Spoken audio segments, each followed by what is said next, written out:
Hello and good evening. You're watching World is One News with me, Jessica Taneja. This is a WION special broadcast. Remember, on July 1st, just a year ago, terrorists affiliated to the deadly ISIS stormed an upscale cafe, the Holey Artisan Bakery in Bangladesh's capital city of Dhaka. And by the time the security forces managed to storm the complex, 20 people were left dead, including many foreigners who were specifically targeted. 1 year on, while life goes on as usual, a fear still remains in the heart of the locals. Recently, a German national was turned away from Dhaka's Lake Terrace Cafe. The reason? The cafe's manager could not ensure the safety of the foreign nationals. Our Bangladesh Bureau Chief Saad Ahmadi filed this report. In more evidence of this, an upscale cafe recently turned away a German tourist ostensibly worried about not being able to guarantee his safety.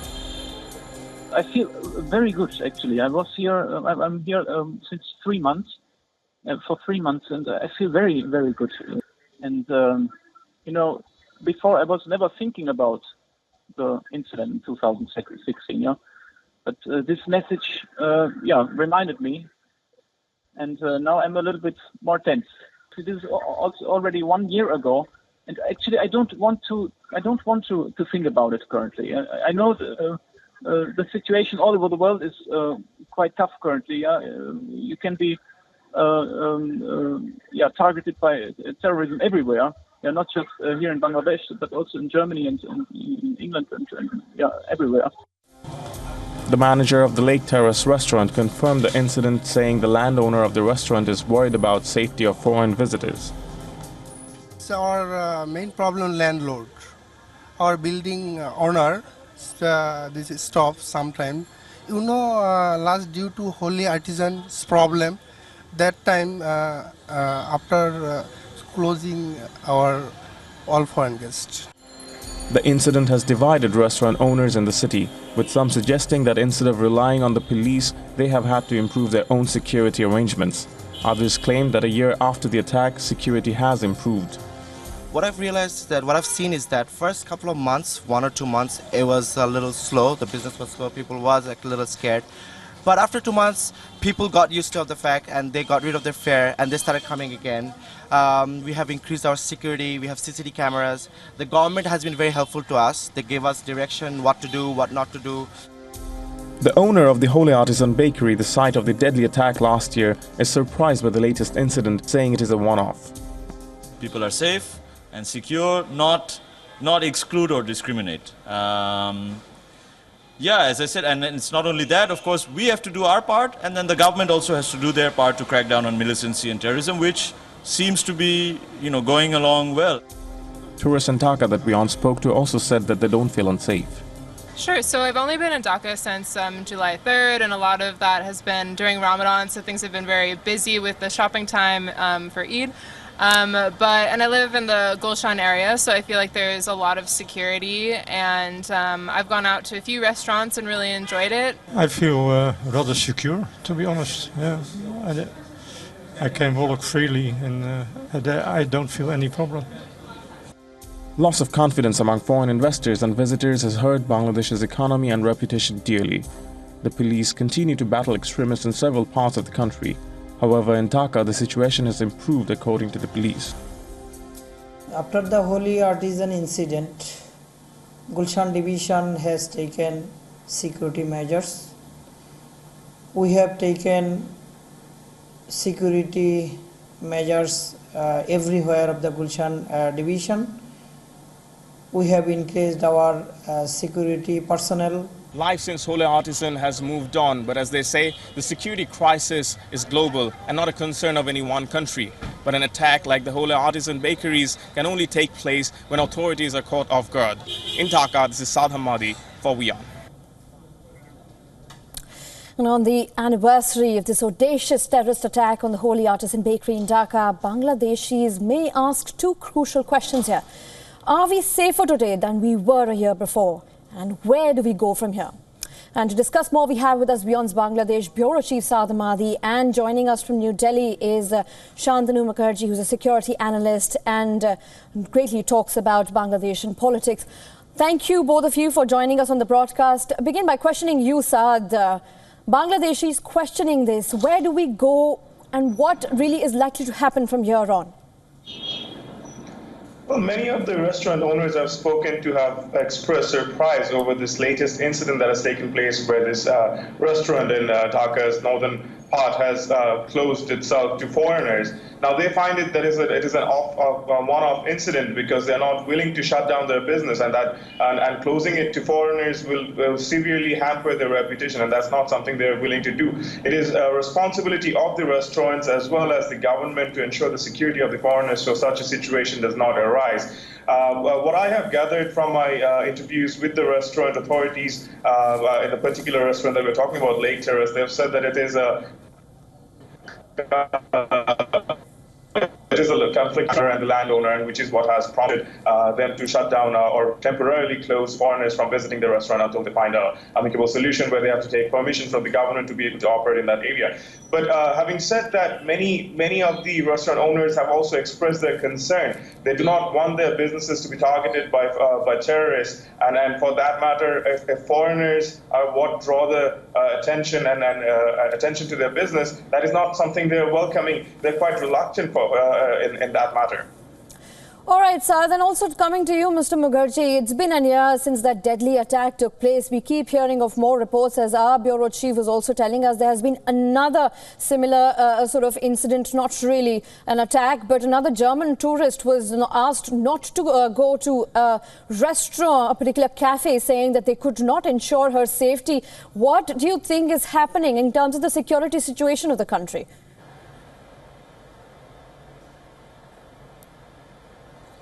I think discouraging a German national to come there is an overreaction. And one solitary German being refused should not be taken that this area is unsafe or the terror still looms large. Certainly not. Since the last 1 year, things have improved a lot. To give you a figure received from the police sources, say there has been 16,000 arrests by the Bangladeshi security agencies, and you also see that there has been regular crackdown at regular intervals wherever a terror situation arose. Of course, one or two restaurant owners, they are still reeling under fear, and they want to be absolutely sure that a foreign national's presence there does not invite the terror's attraction. But it should go on as business as usual. And I would once again say that things have, the last 1 year, improved. And one or two incidents by one maverick or the other remains a possibility. But on the whole, Bangladesh anti-terror agencies are very alert. If you have seen, watched the trend the last 1 year, wherever the situation arose, they were neutralized. There were killings. Not a single terrorist has escaped. They were arrested or killed. The last one was perhaps in Sylhet some time back, and it was a complete success. So the government of Bangladesh and the security agencies, they have stepped up their vigil, and it is, I think, relatively safer than before. Right, and coming back to you, Saad, we have heard reports of many foreigners, in fact, leaving Bangladesh immediately after the incident. How exactly are the sentiments of the foreigners in the country? And clearly, an incident like the restaurant not allowing a foreigner, as we were just discussing, is not welcoming.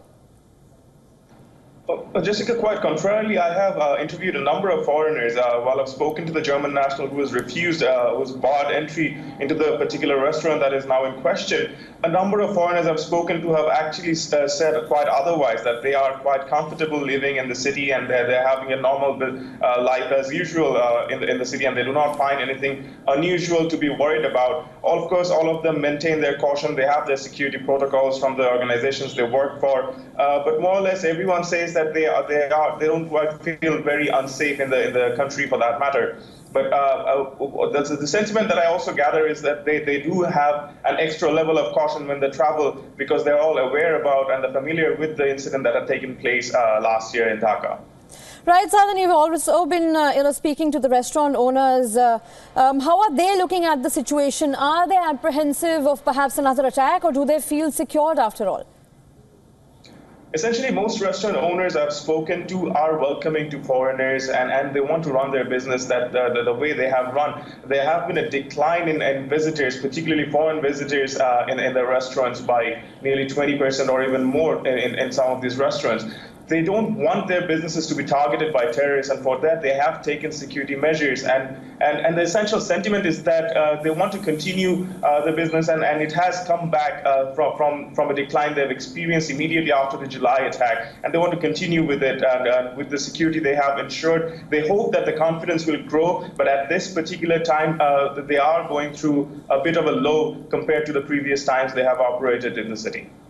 Right, Stadu, stay with us. Coming back to you, Mr. Mukherjee, you know, in the pool of diplomacy, in fact, the Bangladesh Home Minister, Mr. Asaduzzama Khan, has been quoted in various media reports saying that people of Bangladesh have taken a firm stance against militancy and that they have managed to finish all of it. But many still believe that Prime Minister Sheikh Hasina's so-called secular government is still using these attacks to demonize her domestic opponents. Would you rather agree with that?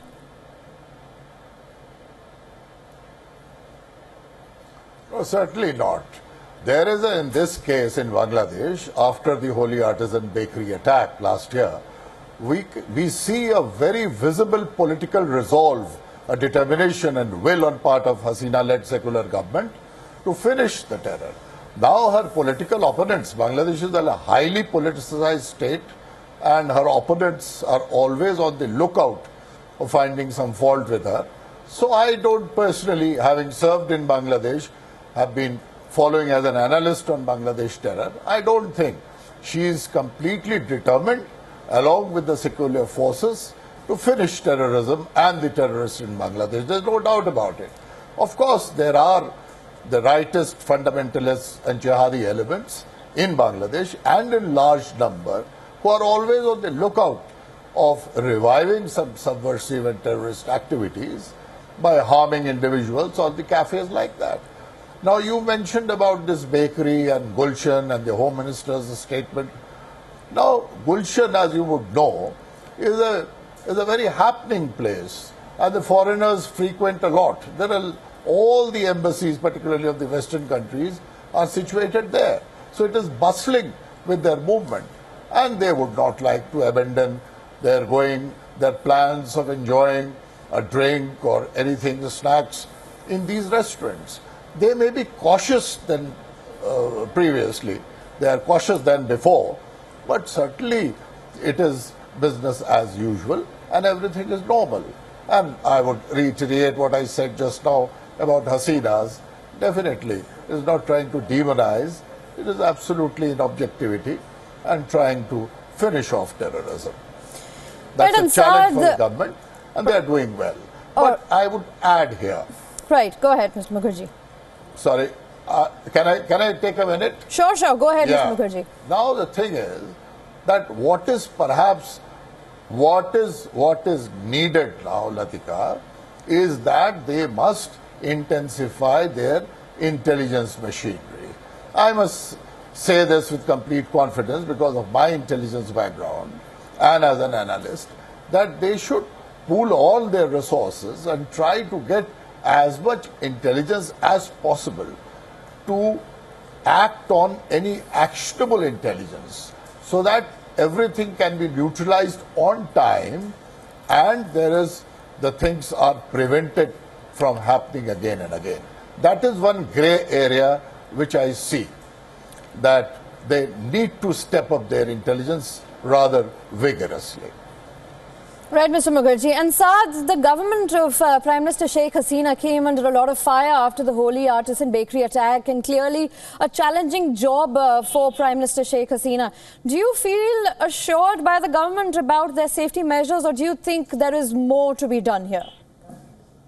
Well, the people I've spoken to, essentially there has been a big crackdown since the July attack, and just like Mr. Mukherjee has mentioned, the law enforcing agency, the specialized unit of the law enforcement agency, the counterterrorism unit and transnational crimes unit, they've gone on and swooped in on many networks of these radical outfits in the country, the Jamaat al-Mujahideen and other outfits that have been working in affiliation with the Islamic State. There have been plenty of arrests, at least 100 arrests they have made, which they suspect the members to be affiliated with with terrorist outfits, and there have been a number of disappearances that have appeared. So in terms of safety to speak, the people do feel that the incidents have reduced. There has not been any terrorist attack, particularly after July last year. Most of the incidents that have happened afterwards were suicide explosions and individuals committing suicide. And so the law enforcement agencies have gone into those areas, they've tackled the situation. So there hasn't been any attack per se in the terrorist format. But people do feel worried about the disappearances that have taken place, which are undocumented and which have not followed the legal protocol of arresting suspects. And that's something they feel worried about. Otherwise, in context of this restaurant situation, visiting places, a lot of the people have gone back to their normal lives and life moves on. And just like that, security is a global concern, what they say when I interview them. And Bangladesh is not only any one country that is exposed to this threat. Rather, it's a global concern, and it is handled globally with every government being alerted about it. Right, and Mr. Mukherjee, just to add to what Asad was saying there are still things that need to be amended, and you were also mentioning that in the entire year, security measures have been stepped up. But do you feel in the absence of any major terrorist attack in the past 1 year in the country, in fact, may provide an impression that even if the militancy is not completely defeated, militant organizations have been severely weakened and no longer pose a clear and present danger? To what extent would you agree with that?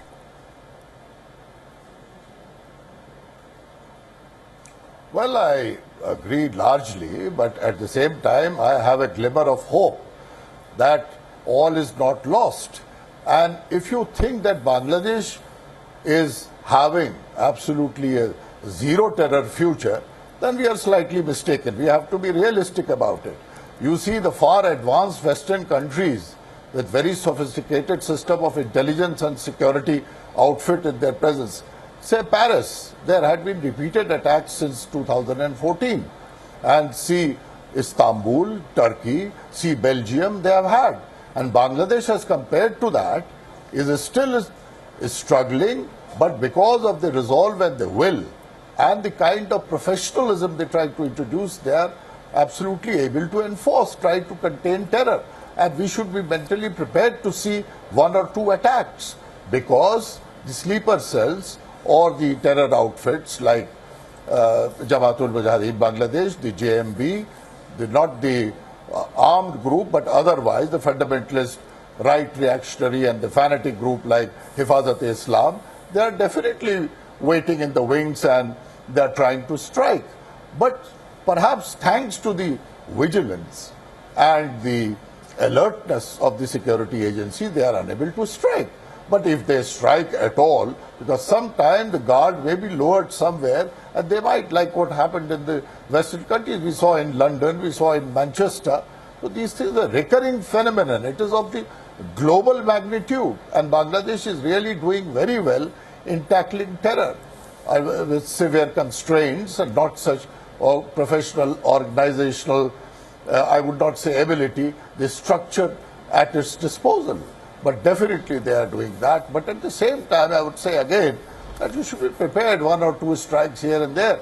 Like my friend was just now saying from Dhaka, that there had not been any major attack for the last 1 year which caused mayhem or anything. But we should be prepared for sporadic occurrences here and there. We should have no doubt about it.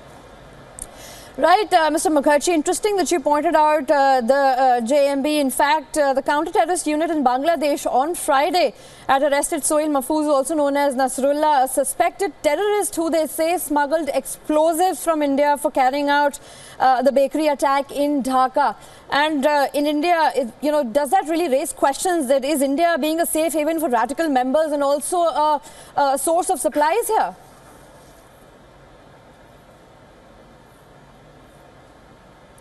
No, we have no evidence of that, but I am sure that the government of Indian agencies are collaborating with Bangladesh in exchange of hard-time intelligence and information that is of relevance. Definitely. Right, Saad, then coming back to you, the thriving exports industry in Bangladesh, do you think that has been affected in this past 1 year due to those particular attacks, especially when we know that Bangladesh and India share porous borders?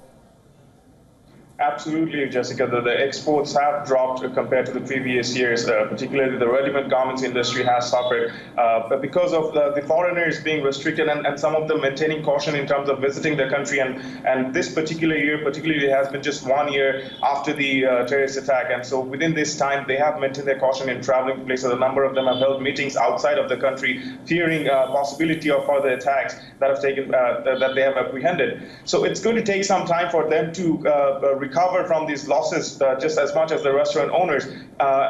Also to point out is that some of the restaurant owners have, on condition of anonymity, have said that they do fear that a second attack could take place anytime. They just don't know how and when it could happen. So they are being apprehensive and wary of the possibility of a situation of this kind. But having said that, they are all working towards improving the situation and gaining the confidence of customers as much as the exporters that you've mentioned. The supplies are again working on their skills to just improve and get back to the business as usual. Also, quickly wrapping up this edition, last words from you, Mr. Mukherjee, on how do you think, and in fact, what is the way forward for Bangladesh from here on in terms of security and sort of controlling the terror menace at large?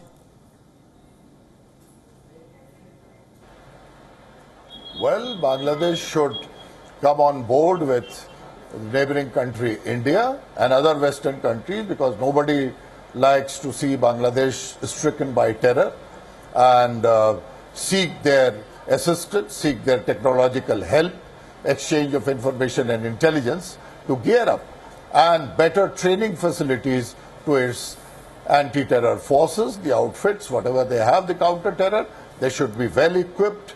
Their alacrity, their response time, etc., that needs to be looked into so that they're able to react on time and neutralize whatever the challenge comes before them. That's the message I would like to give.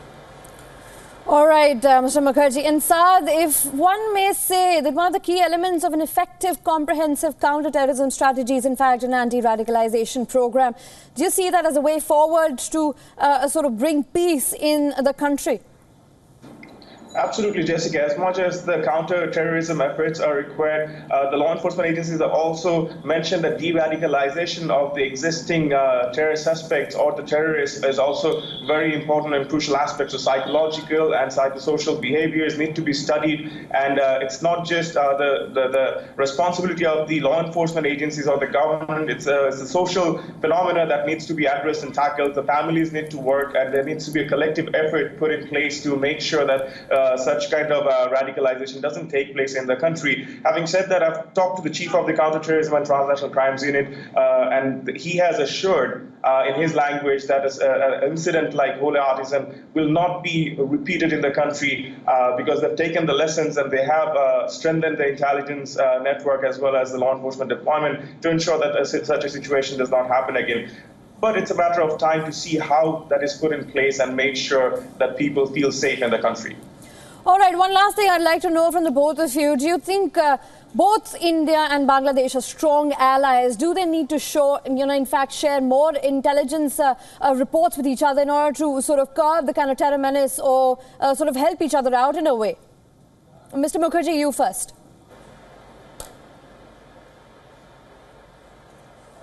Needless to emphasize, that goes without saying, both are strong allies, strong partners, particularly during the Hasina government.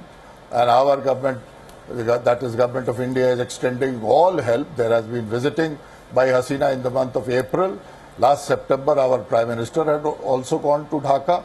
So the cooperation must be afloat between the two countries, which includes vitally the exchange of intelligence and information. And that needs to be intensified, that needs to be stepped up, because that is one important. My friend just told me about de-radicalizing thing. Alone Bangladesh or India cannot tackle this gigantic task. They have to take the civil rights groups and some individuals, prominent citizens, secular elements into account by prevailing upon those vulnerable families, like he used the word vary, where the children are disappearing or they're going to Syria or getting cyber messages, the diktats from the ISIS or Al-Qaeda, that needs to be looked into. And government, I do not have the complete wherewithal to control it. So there has to be some awareness program or sort of appeals by the prominent people for de-radicalization. I said this is one way forward to contain the spiraling terror. Right, and Saad, both countries do have a strong intelligence and counter-terrorism cooperation, as Mr. Mukherjee was also pointing out. And even during Prime Minister Sheikh Hasina's visit to India, this was really emphasized on, what can be expected through such cooperation? Your last words on that. Well, an example of this would be the fact that this person who have mentioned, Nasrullah, who was arrested, Sohail Mahfouz, his other name, he was arrested on Friday. The Indian Intelligence and Investigation Agency has expressed interest to come and interrogate him, and which should be taking place sometime soon. He has been taken on remand for 7 days as we speak.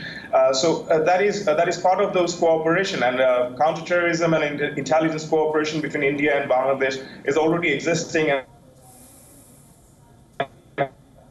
has been reaffirmed by Prime Minister Sheikh Hasina in April. So that goes to show that this effort is already there. And in a situation, in a crisis like this, a terrorism crisis that is persisting globally, I think cooperation between countries is very essential to make sure that that there is no, in the porous borders are not being responsible for sometimes exchanging radical outfits, the messages and their intention. Right. Thank you, Saad Ahmadi from Bangladesh, and Mr. Shantanu Mukherjee from Delhi joining us on the special broadcast. And with that, it's a wrap on this edition. But for more news and updates, do stay tuned to WION for other news from around the globe. Thanks for watching.